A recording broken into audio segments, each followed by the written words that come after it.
Welcome back to Breaking Bias and the Pillars of Allyship.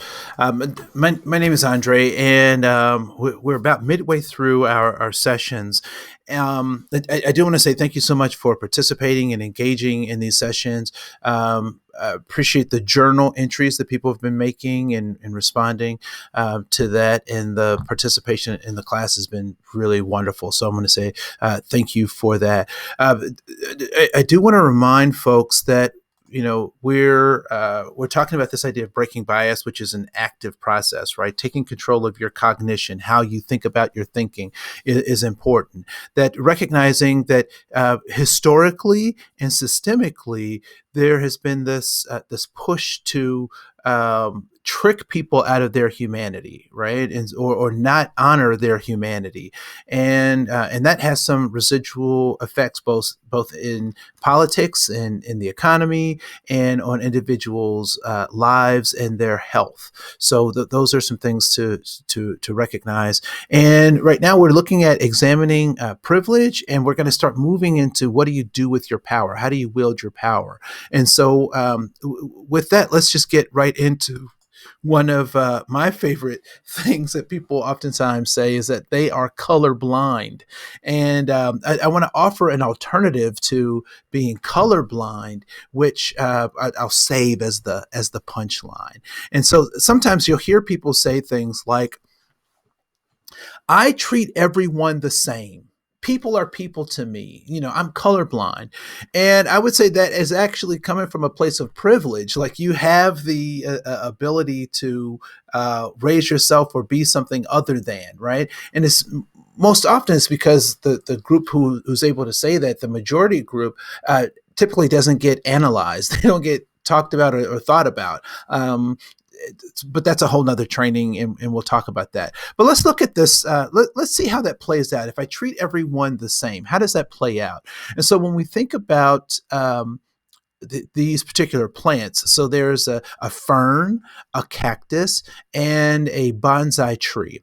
And if all of these things need similar things, right? So they all need water, they all need sun, they all need to grow in some kind of medium, be it dirt or potting soil, or so there's a medium that they need. So they all need very similar things.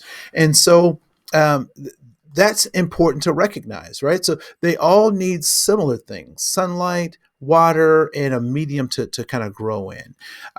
However, if I watered all of these plants the same, what kinds of results might I get, right? What kind of results would I get if I watered or treated all of these plants exactly the same?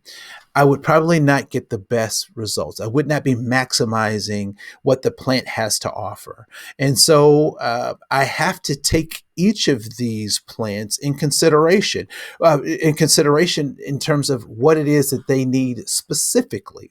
So generally, I know what plants need, but specifically, I have to give the plants what they need, even if it feels like an inconvenience to me, because it's easy for me just to take a jug and water them all the same amount.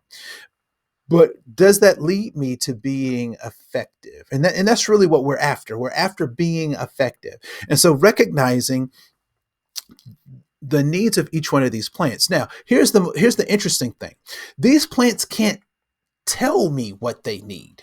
They can't speak. They can't communicate verbally what it is that they need. So how do I know that I'm giving the plants what the plants need? Well, part of that requires for me to do my own homework. So I have to look at the plants and and research the plants, right? To know what kinds of things, or do I feed? Do I water them from the bottom up or from the top down? Does this plant actually eat the soil? So do I need to introduce new soil to the plant? These are things that I have to learn on my own about the plant. Now, the second thing that's very interesting about my relationship with these plants, is the fact that if I'm watching the plant, I can see signs that the plant is not doing well. right? And some of those signs might be that the leaves start to shrivel up, or in other cases, the leaves start to turn yellow, right? So I may be overwatering or underwatering, but by observation and paying attention, because I'm doing this on a regular basis, I'm able to notice and see those changes in the plant. And so the same thing happens with our relationships with human beings, right? So if we monitor those relationships, if we look for those things, if we're after building those relationships and giving and getting feedback from folks, then we can recognize that our behaviors, our thoughts, or our intentions may need to adjust so that we can give them what they need to be successful. So that's something that I want to encourage you. And so there goes to the golden rule, right? So the golden rule is treat others the way you want to be treated. But the platinum rule suggests that we should treat others the way they want to be treated. But how do I know how they want to be treated? I must have a relationship with them. I must have a relationship.